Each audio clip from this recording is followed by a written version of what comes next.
एक बार की बात है, किसी गांव में एक साधु बाबा रहा करते थे। पूरे गांव में वह अकेले साधु थे जिन्हें पूरे गांव से कुछ न कुछ दान में मिलता रहता था। दान के लालच में उन्होंने गांव में किसी दूसरे साधु को नहीं रहने दिया और अगर कोई आ जाता था तो उन्हें किसी भी प्रकार से गांव से भगा देते थे। इस प्रकार उनके पास बहुत सारा धन इकट्ठा हो गया था। वहीं एक ठग की नजर कई दिनों से साधु बाबा के धन पर थी। वह किसी भी प्रकार से उस धन को हड़पना चाहता था। उसने योजना बनाई और एक विद्यार्थी का रूप बनाकर साधु के पास पहुंच गया।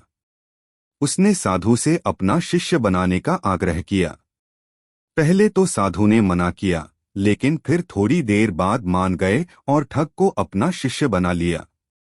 ठग साधु के साथ ही मंदिर में रहने लगा और साधु की सेवा के साथ साथ मंदिर की देखभाल भी करने लगा।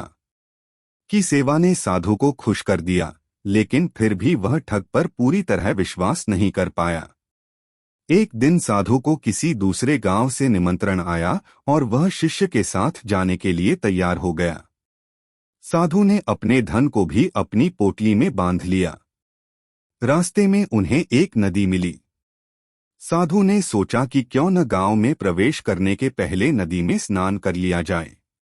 साधु ने अपने धन को एक कंबल में छुपाकर रख दिया और ठग से उसकी देखभाल करने का बोलकर नदी की ओर चले गए। ठग की खुशी का ठिकाना नहीं रहा। उसे जिस मौके की तलाश थी वो मिल गया।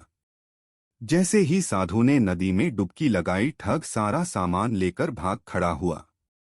जैसे ही साधु वापस आया, उसे न तो शिष्य मिला और न ही अपना सामान। साधु ने ये सब देखकर अपना सिर पकड़ लिया।